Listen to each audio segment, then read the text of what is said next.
बिस्मिल्लाहिर्रहमानिर्रहीम। अस्सलाम वालेकुम नाज़रीन, मैं हूँ साकिब बशीर। सदीक जान हमारे साथ मौजूद हैं। आज सुबह तकरीबन 3-4 बजे जो है वो ख़बर मिली, बड़ी अफसोसनाक ख़बर है। अरशद शरीफ इस दुनिया से चले गए। बड़ी गैर मामूली ख़बर और एक बड़े गैर मामूली तरीके से ये ख़बर आई है कि उनका जो है वो असैसिनेट किया गया है, उनको कीनिया में नैरोबी में। ये हुआ क्या था? अरशद शरीफ यहाँ से गए, कहाँ गए? ज़मीन उन पर तंग हो गई। मेरे पास जो मालूमात हैं, सदीक जान से हम पूछेंगे, इनके पास बहुत ज़्यादा मालूमात हैं कि अरशद शरीफ कहाँ से ट्रैवल किया, क्या क्या उनको मुश्किलात थी, क्या इश्यूज़ थे।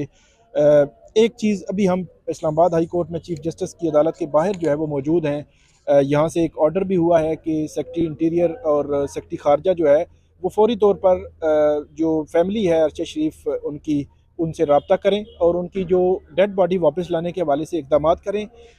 जो main petition barrister Shoaib Razzaq ने दायर की है, आज उस पर समाअत हुई है। उसमें जुडिशल कमीशन की तश्कील और जो जिन सर्कमस्टांसिस में अरशद शरीफ को बाहर जाना पड़ा, इन तमाम की तहकीकात की इस्तदा भी की गई है और कल तक ये समाअत मुलतवी हुई है और कल उम्मीद करते हैं कि कल इस हवाले से कोई ऑर्डर भी जारी हो सकता है। सदीक जान से हम पूछेंगे, उसके बाद मैं आपको बताऊंगा कि जब ये चेंज हुई, गवर्नमेंट चेंज हुई, तो उसके बाद जो केसेस यहाँ पे आए थे, तो यहाँ पे क्या हुआ था अरशद शरीफ के केसेस में। सदीक जान साहब, बहुत शुक्रिया एक तो हमारे साथ होने का। बताएं कि अरशद शरीफ जो है यहाँ से गए, बाहर रहे, किसी को कुछ पता नहीं, उनके व्लॉग आ रहे थे, उनकी ट्वीट्स आ रही थी, क्रिटिकल ट्वीट्स थी, क्या होता रहा मतलब। और सबसे बड़ा सवाल जो लोग पूछ रहे हैं, कीनिया कैसे पहुंच गए वो? देखें, इसमें हुआ ये था कि जब अरशद साहब यहाँ पर थे तो उनको ये कंफर्म इतला थी कि आप को कत्ल कर दिया जाएगा। ये कंफर्म उनके पास इतला थी और उन्हें कहा गया कि आप एज़ सुन एज़ पॉसिबल जो है वो मुल्क से चले जाएं। और क्योंकि यहाँ तक चीज़ें हो गई थी कि उनके घर के बाहर कुछ लोग, कुछ दफ्तर के बाहर मशकूक लोग जो हैं वो पाए गए और उनको देखा गया, तो उनको ये कंफर्म था। और फिर वो तो ज़ाहिर है वो अक्सर ख़ुद, जो अब ज़ाहिर उनके करीबी लोग भी बता रहे हैं कि वो ख़ुद कहते थे यार मुझे एक दिन आएगा मुझे ये गोली मार देंगे, मतलब वो क्लियर थे कि वो गोली मार देंगे। तो फिर ये हुआ, जब एक बंदा खुद ये बात कर रहा हो तो ज़ाहिर है बीवी बच्चे दोस्त करीबी लोग, तो हुआ ये कि उनको बहुत ज़्यादा मजबूर किया फैमिली ने, दोस्तों ने, करीबी लोगों ने कि जनाब आप पाकिस्तान से चले जाएँ। जब वो एक ज़ाहिर है होता है फैमिली का, आपको पता है बंदा ख़ुद जो मर्ज़ी करता रहे, लेकिन जब बात फैमिली की आ जाए, बच्चों की आ जाए और बंदा फैमिली के हाथों, दोस्तों के हाथों मजबूर हो जाता है। तो सब ने कहा कि यार जब आपको पता है कि यहाँ आपको कत्ल कर दिया जाएगा तो आप चले जाएँ पाकिस्तान से। वो यहाँ से यूएई चले गए।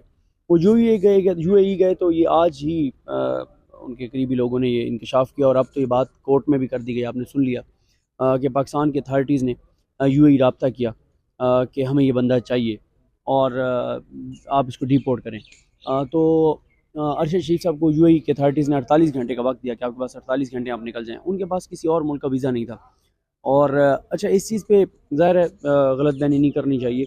अब मुझे इसका, मैं अभी जाके पूछूंगा कुछ और लोगों से कि आया उन्होंने यूके का जो है वो वीज़ा अप्लाई किया था और वो रिजेक्ट हो गया था या प्रोसेस था, क्या हुआ था। लेकिन उन्होंने क्योंकि ज़ाहिर है इस मौके पे एतबार नहीं होता, किसी पे भी एतबार नहीं होता बंदे को, जब बंदे को पता हो कि बैरून मुल्क भी आपके पीछे लोग पहुंच गए हैं। तो उन्होंने बहुत से अपने करीबी लोगों को भी ये बात बताई हुई थी कि मैं यूके हूँ और मैं यूके हूँ, यूके के लोगों ने उनसे रब्ता किया। बल्कि यहाँ तक भी इतलात हैं कि यूके में उनके कुछ लोगों से मुलाकात हुई, लेकिन अब ये चीज़ सामने आ रही है कि वो यूके नहीं थे और वो यूएई से ही कीनिया चले गए थे।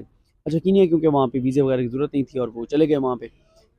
अब ये है कि उनको जो है वो रशिया से भी था कि आप रशिया आ जाएँ और उनको बार बार यहाँ से भी कहा जा रहा था कि यार आप किसी सिक्योर मुल्क चले जाएँ, क्योंकि ज़ाहिर है कीनिया का पता है सबको कि वहाँ क्या सूरत हाल है।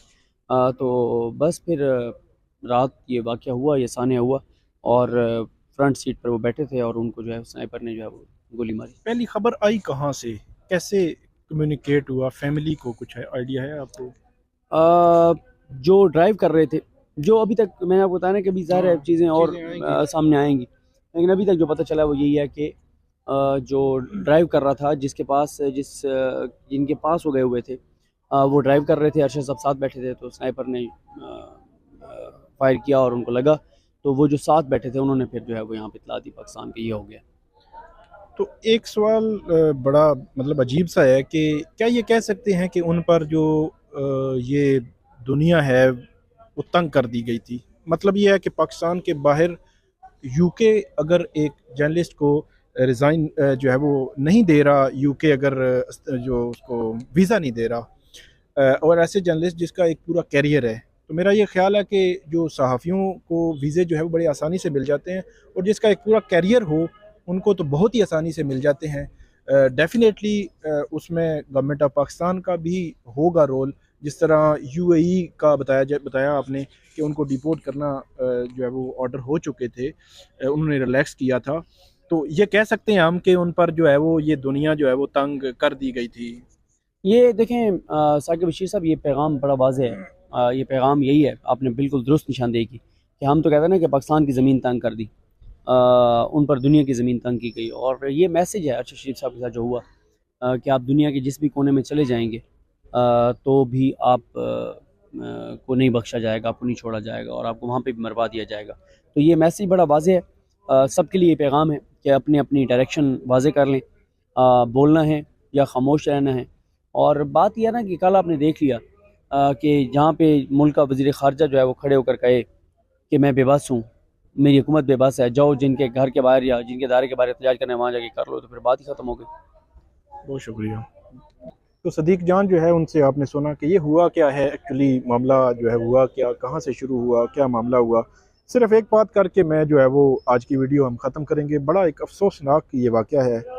जब ये हुकूमत तब्दील हुई तो अरशद शरीफ जो है वो बहुत ज़्यादा क्रिटिकल थे जो मौजूदा हुकूमत है इस पर। तो उसके बाद उन पर FIR मुकदमा दर्ज होना शुरू हुए मुल्क भर में, कराची में, बलूचिस्तान में, इस्लामाबाद में। उनके घर भी छापे भी मारे गए। उसके बाद वो इस्लामाबाद हाई कोर्ट आए। तो इस्लामाबाद हाई कोर्ट जब आए तो उनके साथ हमारी जो एक फ्रीक्वेंट रब्ता था यहाँ पे, तो मुझे बड़ी अच्छी तरह याद है, मेरे अकब में चीफ जस्टिस जो है इस्लामाबाद हाई कोर्ट की उनकी अदालत है, उसमें सारे सहाफ़ी मौजूद थे।